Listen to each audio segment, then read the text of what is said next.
Hi there, this is Popo, I hope you're all fine. Welcome back to the Matches New Era Tournament, round 2. And today we're going to review the two games played between CommanderXar and 1254. So let's get started.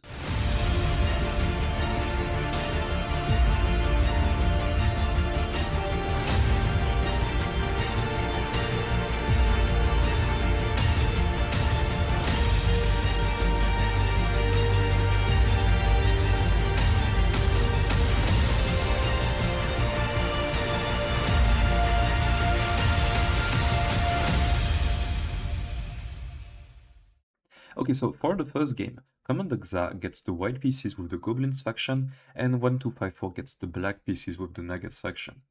The Goblins faction allows you to target directly the king, and in fact every time you check the king it loses 1 life, and when the total life, which were at 12, drops to 0, you won the game. On the other hand, the Nagas faction is a faction with an Ultra Queen with 2 lives and some pawns that can be buffed. So you can get a pawn storm going on, and this is very hard to survive in some positions. So very interesting to see how it goes. The game starts with pawn to e4, we have pawn to e6, pawn to d4 taking the center, we have pawn to f5 attacking on the flank. And now we have Gremlin to d3 trying to get some pressure, but now the Empress comes to f6. Maybe capturing the pawn can be good. I mean, there's no problem to this, but as the pawn in front of the Empress get buffed, here you have to escape a little because it's buffed, it acts like queen by 2. So maybe you put that here, and somehow you gain a little time, because there's no big attack going on for now, and you try to solidify everything. Maybe the next move that would go on will be a pawn to g4, and now you try to survive as you can. But in the game, we have Croc to e2, and I think this is a little passive here, because you can already launch the pawn here, and after, let's say, capturing is a little threatening because you threaten to go here. So maybe you just move the Croc up, and after captures, you see that the field is already a little opened, and maybe the Nagas can try to play on that. So I see also that there's a pawn hanging just here because the Croc has moved, and now it infiltrates Canada.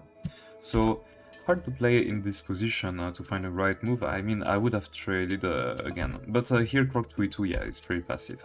Now we have Croc to g4, taking even more space, and I think shifting here the Empress could be an interesting move. So in this position, something you could try to play is Gremlin here or Gremlin here. Maybe here is better, but I don't know.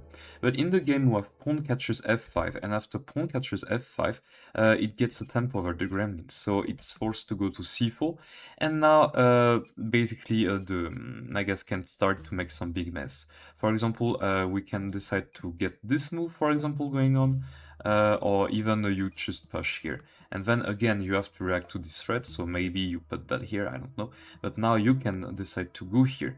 And now this threats to take with check, and you can't take back because it has 2 lives, so that would be still check.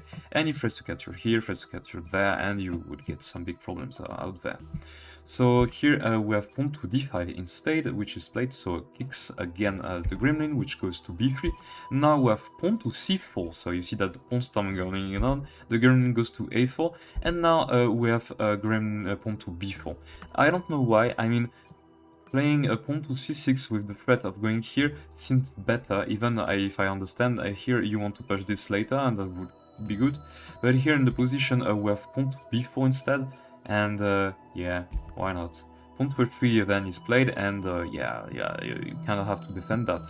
So maybe you can try to launch the pawn on a5, and then still you have to put this and this to trap the Goblin, I don't know. But we have pawn to c6 instead, so pawn capture, and now the pawn to b5 completely traps the Gremlin.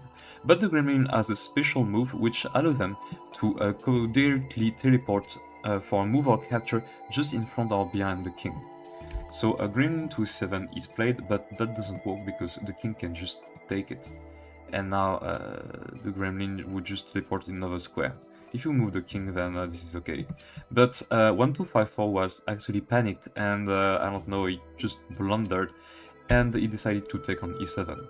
but there are not one but two Gremlins. So the other Gremlin decided to take on e7, so it doesn't move mate. You see that now the Empress has a 1 life dropped, so next time he's going to be captured, and now the range is not 4 anymore, but 3. So very sad for the Nagas, which are already down here. But the game continues with Empress takes b4 with check, we have Gremlin to d2 blocking the way, and now the Empress goes to d6. And basically it tries to launch the pawn somehow. So yeah, this is perfectly playable. Here we have a Gremlin to f4, which is played, and now it targets the Empress, so you have to react a little. So the Empress it goes to f6, and now this is a direct attack to the Gremlin, so you have to do something. And the Gremlin decides to go back to d2. Okay, we have a long castle here, and I was actually shocked by this move. For me, if you want to get safe, especially when you play against the Goblins, you should castle short, and then you're safe and you can do whatever you want. But by castling long, the field can be completely open and you can be attacked from different sides. Like, this is very easy to get a check. And actually, this will happen very soon, because now we have rook to a3. And the rook is a piece that checks the king like a queen, even if moves like a rook. So this is a check. So you have to block this check. So we have king to b7, which is played, but now the Croc slides to a2, and this is one point of the Croc. He can slide one square passively in the direction of the king. So he would slide one square in this direction, for example. So Croc to a2 is played, and the threat is to get the Croc to here. So what do you do to prevent this? Not so much, I have to say. Snake to d7 is tried, and the idea is that after a Croc to b4, now it launched the pawn on a4, and this never comes out. Okay, only problem is that the Croc continues to slide with Croc to c5 with check, and now there's one last life for the black king. So king to c8 is played, and here something that could be interesting is to play the Gremlin to a5. This is still an attack here, but at the same time you block the enemy king and you threat to get to this square to check. And I mean, the idea is to just get the more pieces out of checks. So that'll be interesting to see how it goes. Also, a next move can be this kind of move and then sliding and try to infiltrate. Also, you can try to get here. I mean, there's a lot of ways to try to infiltrate and go to the black king. But in the game instead, we have Croc takes d7, okay, taking the material here, king takes, and now pawn to h3. This is a little passive, but why not? The idea here, I guess, is to weaken the pawn chain, because these two pawns are very powerful here, as long as the Empress is luring around. So we have pawn to d3, which is played. Maybe that would be a little more interesting to have pawn to f3.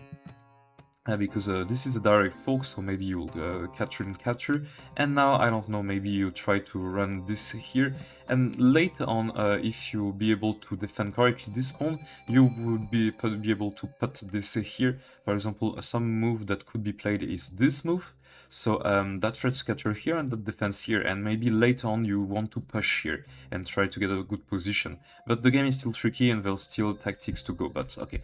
So a pawn to d3 is played, okay, a little passive, but after pawn captures and pawn captures, the rook can simply capture the pawn. But here in the game, this is not played. Somehow we have Croc to f4. I guess the threat is to slide here and give another check, but now the pawn can be taken here. So, for example, Empress takes d4 is a very cool move. Even the pawn is taken, then you just get back and you're still defending this square. So, yeah, I don't know. So we have Snake to e8 instead, trying to control the square, but after Croc to e5 check, that doesn't control anything, because you won't give a snake away for just a Croc. So king to c8 is played, and now we have pawn takes d4, and you see that the Nagas are having some bad trouble here. But snake to 7 is played, and now the idea is to launch these pawns and try to get back some advantage. We have rook takes d3, so finally the pawn is taken, and now you have to get for the attack here and prepare something very strong. So we have Empress to d6, which is played. Let me see something here. On pawn takes g4, maybe there was something better here. I mean, oh yeah, okay, I was checking my notes. Actually, if you go here, maybe the Empress can decide to slide here. And somehow it attacks the Croc, and I guess the Croc is dead. There's no way to defend itself. So here, maybe the move to be played here is Gremlin to b4. it threats to slide here, and the Empress can't go here. So yeah, maybe this was the best move. So excuse me, I get back to the position we were, and now we have Empress to d6. So yeah, as I check my note, I see that now the move is played, you're in bad trouble here. So as the Croc is about to be dead, we have Gremlin to f4, which is played, and after pawn captures and pawn captures, suddenly the game opens a little for the Goblins. And be careful, because something is going on here. So we have Empress to b4 check, which is played, and now what do? You can decide to block this way, you can decide to block this way. I mean, I wouldn't be in trouble if you block, for example, this way. The only problem is that that would take here. Let me show you the line. Oh no, because this is a range 3 actually, so you can't even take it. So here you can't really play that, because as long as you decide to play, there's check here. And maybe you can have a troll slide and try to get here and try to check the king. So yeah, blocking with this also works. But in the game we have troll to d2, which blocks the position, but now we have Empress to e4. And now if you block with the root, you're going to lose a piece. And that's something you don't want it to happen. So we have king to f1, which is played, and now the very tricky Empress to c4, pinning this. And I guess the threat is to go here. Here there's a simple move that can be played, and I really like this move, is troll to c3.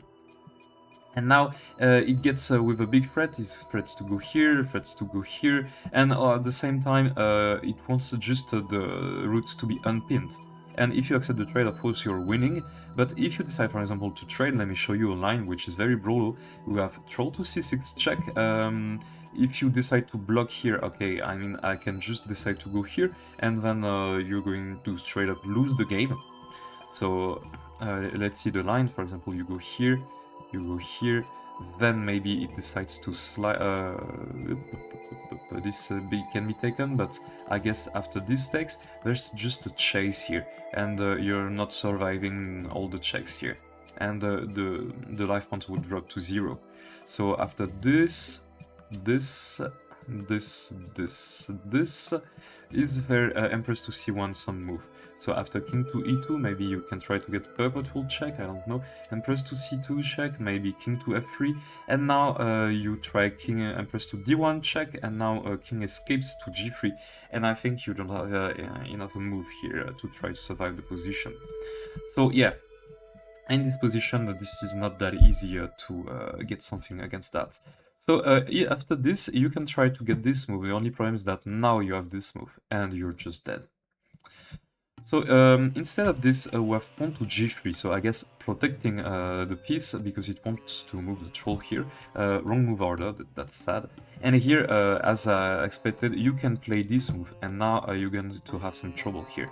If you decide to play this move, then I can just slide here. And as this is only range 3 and this is range 4, this threats to capture a piece. So you have to give up something after this, then this is captured, and you're back in the game.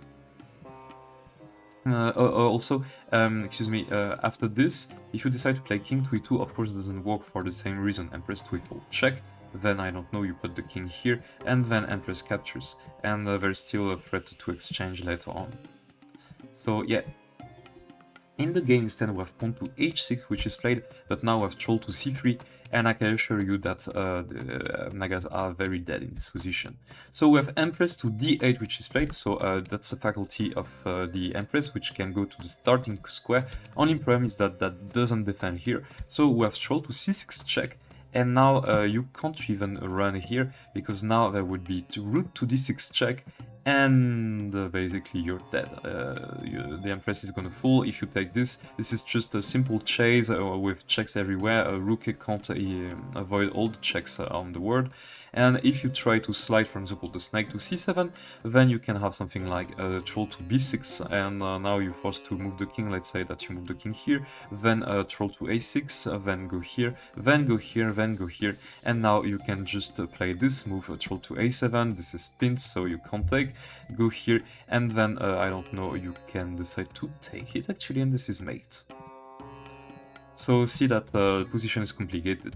So in the game we have snake to c7 defending, but here you could have played the very simple move troll to a8 with check, and now you can defend. The king is forced to run to d7, and now you can play rook to d5 with check, and now the king is forced to run somewhere. If you decide to run here, then you're going to be welcome this way, but even if you go here, then you take this, and this is checkmate. But in the game, we have Gremlin takes c7, and this is in this position on move 34 that 1254 decided to resign the game, as there was nothing much to be done. The fact is, if you decide to take here with the Empress, then this is a very simple position with troll captures, and now this is just a hunt here. Maybe the king tries to escape. I mean, maybe you play rook to d7, now you try to escape with the king. Let's say that he wants to escape here. Maybe you play this, then let's say the king decides to go here, then maybe you try to put that here. Now the king will be forced to go here, and now you decide to go here, and then the king goes here, and then you just checkmate him this way. So I don't know, all the position is just a king hunt, and you see that the life points drop very fast. So when you play against the Goblins, never put your king on open space, else you're gonna die immediately. And unfortunately, the Nagas are just experimented that. So this was game 1, so we're going to switch immediately to game 2 now. Okay, so for the second game, now 1254 gets the Carbuncles faction with the white pieces, and the CommanderXar gets the Mandrakes faction with the black pieces. The Carbuncles is a very tricky faction where each piece moves differently than their capture, and also they have a unique first move that allows them to control a lot of space. So this faction is very tricky. On the other hand, the Mandrakes faction has their pieces becoming stronger depending on the time of the day.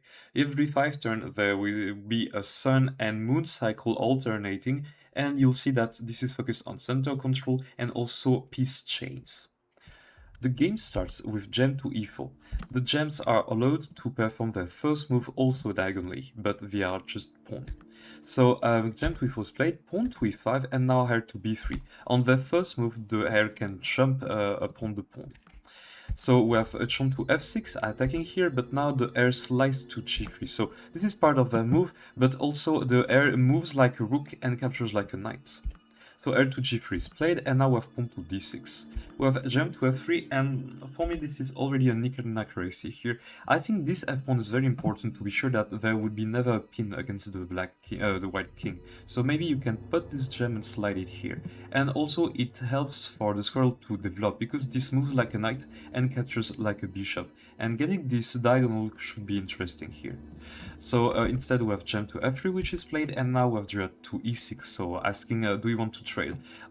I mean, you can decide to trade. So for example, after the squirrel here, you can decide to take, because this would be recaptured by the quartz, which is rook that moves like a bishop, captures like a rook, but on the first move can move like a knight, and that would be a direct attack here. But at the same point, it is stuck on the white diagonal for a normal move, so you have to be careful. So understandable that you don't want it to be traded. So instead we have gem to c4, so the e gem going up. Okay, why not? Maybe the goal here is to castle kingside, but you'll see that you don't want this fox to move too early here in the game, because the more you wait, the more powerful the fox will become. We have a Chomp to c6, and now this is the sun, so be careful where each piece can go. We have a gem to e3, so be sure that there will be a control here over this square, and also later on over this square. But now we have the Dryad jumping to h4. Why? Because on the sun, the Dryads can go on every center square where they have their same square color. So it decides to jump on h4, and now this is a pin. So this is why the f-pawn moving here is complicated. But at the same point, this is protected by this piece, so no big worries for now. So the game continues with squirrel to d3. Maybe later the squirrel can decide to go here and free the Hare, but we'll see. Nymph to e7 he played, and now gem to f4. I think this is not accuracy here, because this is the daytime, and on the daytime the two chomps can capture on every 4 center squares, so they would be able to capture, and after let's say recapture them, they capture again. So something that you should have played instead of this is sliding the Hare to b5, and the idea is that you slide another time here, and then you'll be able maybe to get some trades going on the board. And I have to say this position is cool. If you trade, then you capture with this gem, and you have some very cool stuff with the control of these two squares, and even some maybe forks if your opponents are not careful. So instead in the game we have gem to f4, and of course what happens, and we have gem captures, chomp captures, squirrel captures, and chomp captures, and the Mandrakes are up 1 point of match, unfortunately.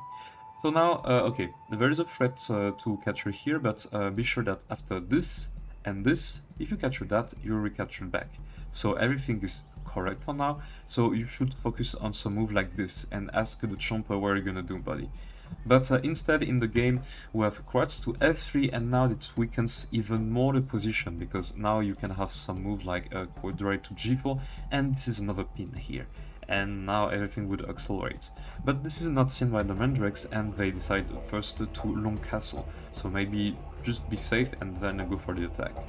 So we have king to e2, which is right. I mean, normally you want to put your king here if you want not to move the fox, but as the Chomp is already here, this square is controlled, so very sad. King to e2 is played, so now it allows even more a drag to g4, so suddenly the position worsens for the Carbuncles. So, but we have Hare takes e4, and after drag to f3 and king to f3, now you think that the trade is okay, but the Mandrakes have a killer move here in this position. And congrats to CommanderXar, which found this move, which is pawn to f5. You don't feel the threat at once, because for you this is classic chess. This is going to move, and after this the square will be defended, but this is the Carbuncles here, so when it moves it slides, and the square is not defended.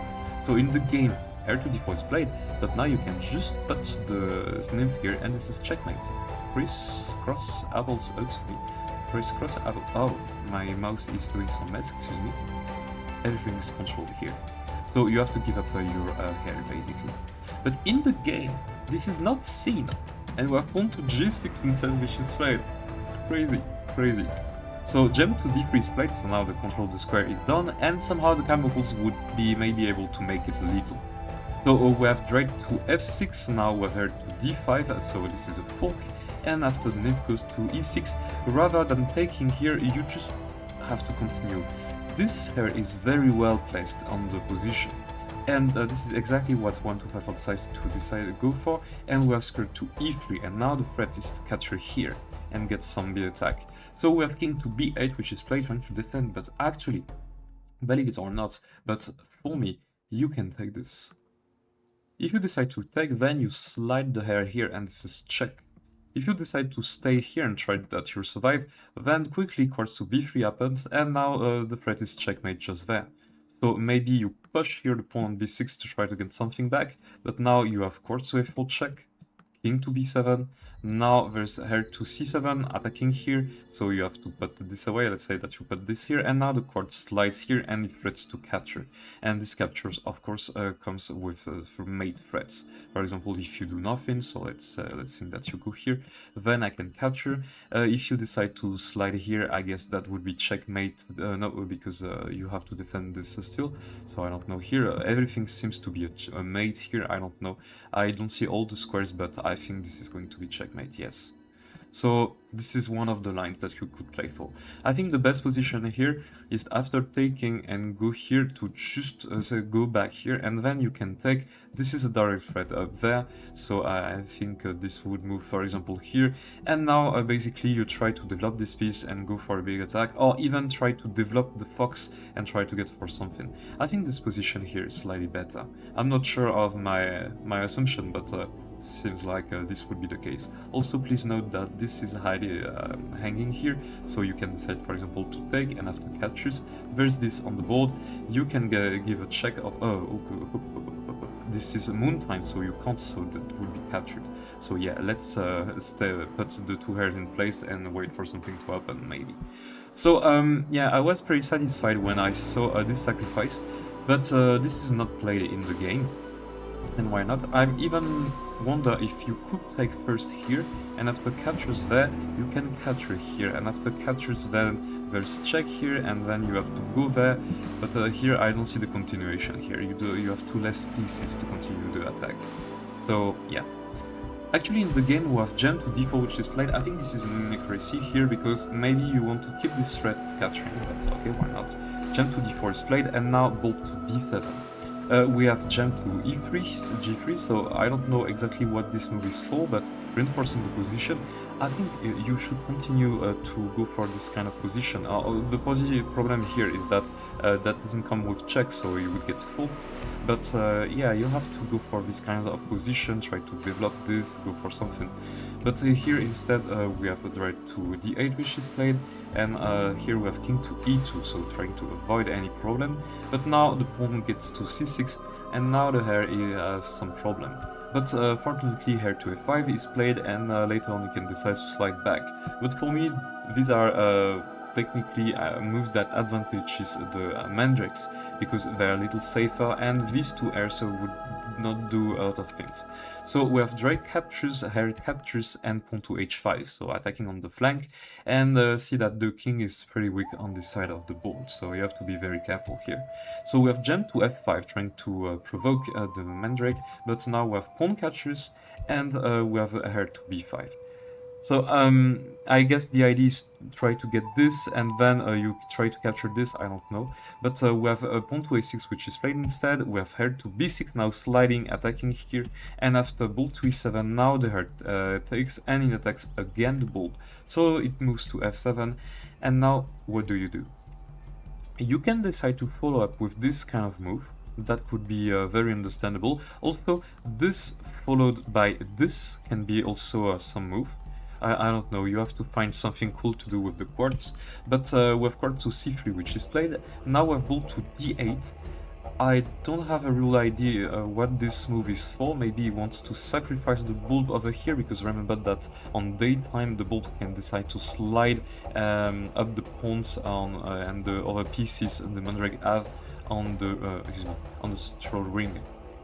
So I don't know. Quartz to f5 is tempted, but now we have bolt to c8 trying to defend. Now we have gem to b3. I don't know what this move is for. I guess here you should now develop the fox, because this piece is just needed to continue the attack. So for example, fox go here would be interesting with this kind of check. But yeah, gem to b3 is played, and now we have bolt to g7. Again, I don't know what this move is for, because if you want to push, then okay, this is going to be captured. Maybe directly putting here on the h file would be better. So we have gem to b4, and now the bulb goes to h7. Here, okay, it looks very scary, but you have to attack first, and so try to exchange the more pawns possible, put your fox in the way, do something. But here we have king to f1, and I can't understand this move. This looks so weak. Or maybe I just missed something. Because now pawn to h4 is something coming up. We have king to h2, pawn captures, king captures, and now bolt to h5. And seems like now the Mandrake gets better in the position. So we have Hare to d5, d4 trying to attack the nymph, but now we have bolt to h1 attacking the fox, and now the fox has to make a decision and move. Here, that's not that awful. You can take, and after captures, you have the activity here with these three pieces, so normally you should be able to find something to get some compensation. For example, playing square to d5 seems to be a move. Then you'll be able to go here trying to go for a check. Of course, the king can, the Mandrake can try to replicate with this, but I mean, that's not as terrible as this looks. But here there is a blunder made by 1254, which goes with the normal developing move of the fox. The fox can land on every square in the two last ranks on this first move, as long as this is just a move. But with this fox was defending this piece, because this is range 2 with a cycle for capture. So with this is not defended anymore. And now the nymph takes on e3, and after king to g2, bolt to g1, king to h2, nymph to g3 finishes the job. So very sad blunder at the end of the game, because the game was very tense between these two factions, and somehow the evil bar just fluctuated a lot. So yeah, This is the end of this video. I hope you liked it. We're going to see each other for our next encounter on this round 2 of the Matches Neura tournament. See you then. Bye.